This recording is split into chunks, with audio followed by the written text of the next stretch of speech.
செயலாளர் ஆதரவு என்ன சொல்றாருன்னா, வட மாவட்டங்களில் திமுக வெல்ல முடியாதுன்ற மாதிரி ஒரு கருத்து வச்சிருக்காரு. அதாவது திமுக கூட்டணியில் விடுதலை சிறுத்தைகள் இருக்கின்றோம், இடதுசாரிகள் இருக்கிறார்கள், மறுமலர்ச்சி திராவிட முன்னேற்ற கழகம் இருக்கின்றது, தமிழக வாழ்வுரிமை கட்சி இருக்கின்றது, மனிதநேய மக்கள் கட்சி இருக்கின்றது.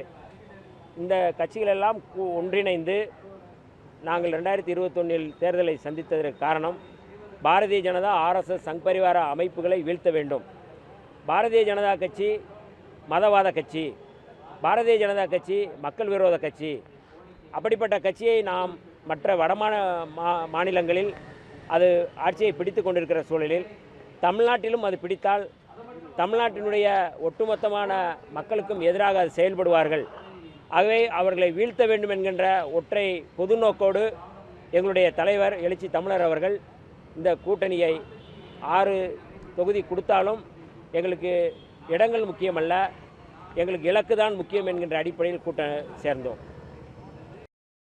திமுக வாக்குகள் விடுதலை சிறுத்தைகளுக்கு. இப்போ விடுதலை சிறுத்தைகள் வெற்றி பெற்றிருக்கிறோம் என்றால் வெறும் திராவிட முன்னேற்ற கழகத்தினுடைய வாக்குகள் மட்டுமல்லாது, இடதுசாரிகளுடைய வாக்கு, மறுமலர்ச்சி திராவிட முன்னேற்ற கழகத்தினுடைய வாக்கு, காங்கிரஸ் பேரியக்கத்தினுடைய வாக்கு, அதே போல் மனிதநேய மக்கள் கட்சியினுடைய வாக்கு, தமிழக வாழ்வுரிமை கட்சியினுடைய வாக்கு, இப்படி எல்லோருடைய வாக்குகளும் சேர்ந்து தான் பெற்றிருக்கிறோம், வெற்றி பெற முடியும்.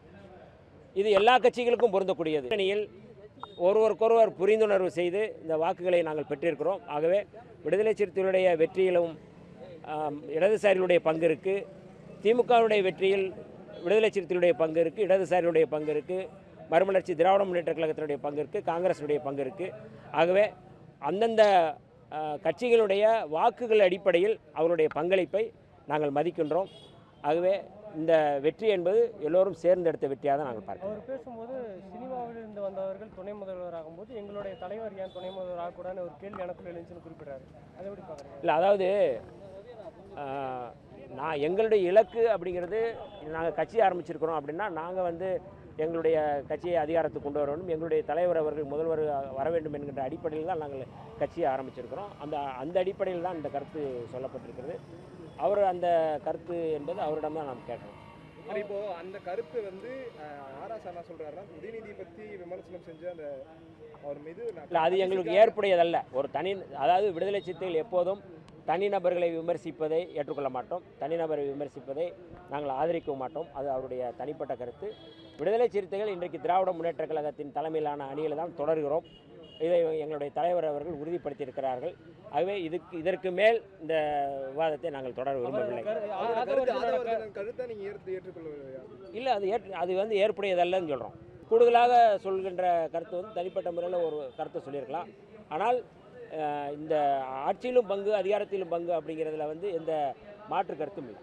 தமிழகத்தில் இருபெரும் தலைவர்கள் இனிமே ஆட்சி பொறுப்பில் இருக்கணும்னா கூட்டணியை சரியாக கையாளணும், தவறிட்டா அதுக்கான விளைவுகளை சந்திக்கணும்னு அவருடைய தேவைகளை சொல்லியிருக்காரு. இது எப்படி பார்க்குறீங்க? அதாவது ஒரு பொது நோக்கோடு நாங்கள் செயல்பட்டு கொண்டிருக்கின்றோம். பாஜகவை வீழ்த்த வேண்டும் என்கின்ற ஒற்றை நோக்கோடு செயல்பட்டு கொண்டிருக்கிறோம்.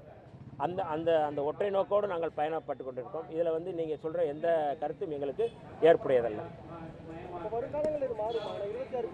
இல்லை, 26 தேர்தலிலும் திராவிட முன்னேற்ற கழகத்தோடு தான் நாங்கள் கூட்டணியில் இருப்போம் என்று எங்களுடைய தலைவர் அவர்கள் தெளிவுபடுத்தியிருக்கிறார்கள். அந்த கருத்து தான் என்னுடைய கருத்து.